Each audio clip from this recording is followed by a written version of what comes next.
মোৰ ইউটিউব চেনেললৈ আপোনালোক সকলোকে স্বাগতম। আৰু আজি এটা আমি নতুন টপিক লৈ আহিছোঁ যে বৰ্তমান সময়ত মানুহে কয় যে টকা পইচা নহ'লে চলিব নোৱাৰি। কথাটো কিমান দূৰ সত্য মই আজি এজন মানুহৰ পৰা জানিব বিচাৰিম। তেখেতৰ নাম কৃষ্ণ দাস। তেখেতৰ লগত মই কথা পাতি আছোঁ। বৰ্তমান যুগত মানুহে কয় যে টকা পইচা নহ'লে চলিব নোৱাৰি। কথাটো সত্য নে অসত্য?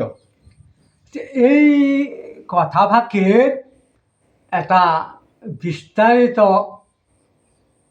আলাদা ধৰণৰ লাইন এটা মোৰ নিজৰ অভিজ্ঞতাৰ দ্বাৰা আপোনালোকক মই জনাব খুজিছোঁ যে টকা পইচাই মূল।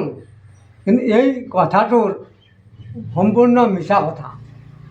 অকল টকা পইচাই মানুহৰ মনত সুখ শান্তি আনি দিব নোৱাৰে। যদি আমি ভগৱানৰ ওচৰত আত্মসমৰ্পণ বা ভগৱানৰ চৰণত শৰণাপন্ন নহওঁ, তেতিয়াহ'লে এই টকা পইচাই মানুহৰ সুখ শান্তি আনি দিব নোৱাৰে, বৰং ওলোটাই অশান্তিহে আনি দিয়ে। যেনে টকা পইচাৰ সকলো মূল বুলি ভাবি আমি সকলো সময়তে টকা পইচাৰ পিছতে ঘূৰি ফুৰিম, কিন্তু যিমানে টকা আহিব আপোনাৰ লোভটো সিমানেই বাঢ়ি যাব। গতিকে যিমান আহিলেও সেই অভাৱ কেতিয়াও পূৰণ কৰিব নোৱাৰে। জীৱন শেষ হৈ যোৱাৰ পিছতো যাৰ টকাৰ প্ৰতি লোভ আছে সি জীৱনত কেতিয়াও শান্তি লাভ কৰিব নোৱাৰে। এতিয়া মোৰ অভিজ্ঞতাৰ পৰা মই এইটোৱে জনাওঁ, ভগৱান বিশ্ব ব্ৰহ্মাণ্ডৰ মালিক, তেওঁ সকলো বস্তুৰেই মালিক, তেওঁৰ কোনো অভাৱ নাই।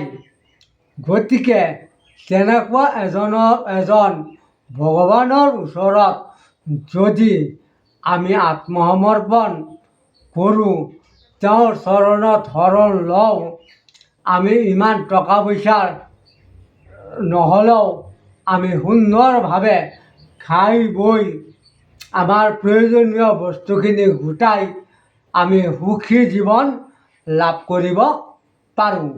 আৰু সেইটো মই সিমান অৰ্থৰ প্ৰতি মই ধাবিত নহওঁ, মই সিমান কাম কাজো নকৰোঁ, কিন্তু ভগৱানৰ কাৰণে 4 বাৰ কৰি পূজা দিওঁ আৰু সামান্যভাৱে ভগৱানৰ প্ৰসাদ গ্ৰহণ কৰি সুন্দৰভাৱে সুখী জীৱন যাপন কৰি আছোঁ।